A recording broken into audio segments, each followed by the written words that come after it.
Hey there, I'm Lindsay from Pop Sugar, and with just a few weeks to go until the Primetime Emmy Awards, we're taking a behind-the-scenes look at the food, festivities, and decor that will be featured at the official Governor's Ball. Cheryl, you are a very busy woman. You do these events. I know that you do the Oscars Governor's Ball too. How is the Emmys kind of standing apart from the Oscars, would you say?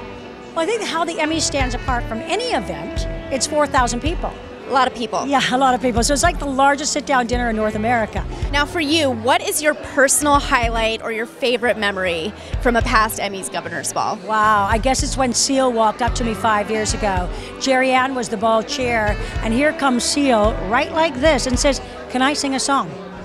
And so I looked at him, and looked you at said Jerry, yes. I said, "Oh, I think we can arrange that." Yeah, one moment, please. How did you come up with the theme Rhapsody in Red? Well, Joe Stewart, our ball chair, called me up one day and said, "Red, not red." He went, "Red." Lots of red. With that being said, we threw a bunch of ideas around, and I did a Family Feud, survey says, and the #1 answer was rose. And I thought, well, why do we have to wait till Valentine's Day for roses? And if you get roses on your front doorstep, you feel loved. So everyone will feel loved. Now, after doing this for several years, is there anything that is a constant for these events, or do you mix it up each time? You know what has been a constant is some of the team. I can't imagine. I mean, Patina's been extraordinary. Chef Alec and Joachim Spichel, they're an incredible army.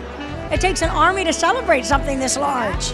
Patina Restaurant Group has provided the food for the Governor's Ball for almost 2 decades, and this year they'll be kicking things off with a smoked salmon avocado sphere and ending things with a raspberry macaron lollipop. Alec, tell me a little bit about preparing the menu for an event like this. I know there are going to be 7,000 guests. Well, we actually began the process back in January, and that's where we found out the theme was going to be Rhapsody in Red. And we didn't want to just come up with red food, of course. We wanted to come up with something that would go with the theme of the room. And our first course came out somewhat architectural, and it has a really great texture. The smoked salmon avocado sphere has the coating of pink peppercorns and sunflower seeds, which provide a really good visual and textural component. That one we're especially proud of. And then the dessert, of course, is definitely a play on the theme. We have the white chocolate raspberry cake with the raspberry macaroon lollipop. We begin back in January with about 50 dishes. Joachim Spichel and myself come up with about 50 dishes, and then we spend the next couple of months refining them. Well, how much food do you go through? Are there any numbers that you can give me as far as pounds of smoked salmon, anything like that? Oh, wow. Well, we're gonna go through 7,500 ripe California avocados. Ooh, that sounds good. Over the over the 2 events. Do you have any personal standouts over the years, favorite dishes for you? Well, I think last year's macaroni and cheese was so good. That and when we did the milk chocolate dulce de leche dessert. The problem that we had that year was I gained a lot of weight, and we almost didn't have enough for the guests because I ate too many of them. It's kind of a side effect of the job, right? A side effect. Beaulieu's honored to be, again, the official wine sponsor of the Academy of Television Arts and Sciences Governor's Ball. And for dinner, we're going to be serving 3 of our finest wines. The first course is being paired with our 2010 Carnero Chardonnay. And then the main course is our flagship wine, the 2008 Georges de Latour Private Reserve Cabernet Sauvignon. I think it's kind of fitting that the Cabernet Sauvignon is kind of the highlighted wine of the evening with the theme Rhapsody in Red. That wasn't an accident, I'm guessing. No, and red, it's our color as well.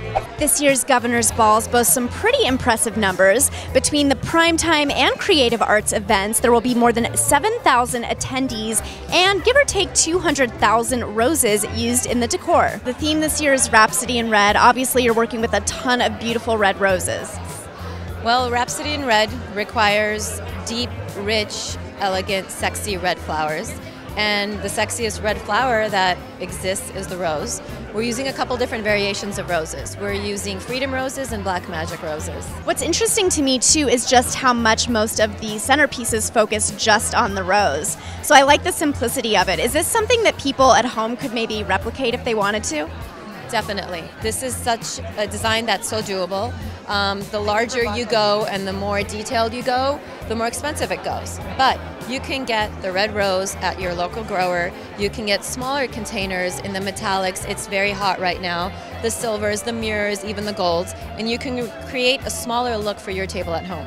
In keeping with the Rhapsody in Red theme, Grey Goose is featuring a cocktail with its cherry noir vodka, topped, of course, with a little bit of champagne. We wanted to do a champagne cocktail this year to fit with the red carpet and the theme of the red carpet.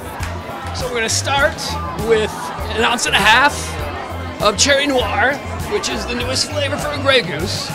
Saint Germain, which is an elderflower liqueur. Little pomegranate juice, which is going to give it that color we want. A little citrus.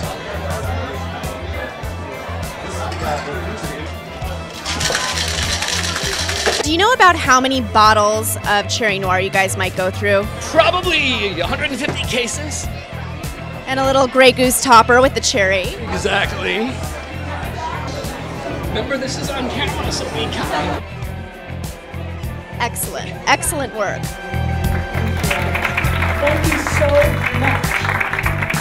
Does that not sound delicious?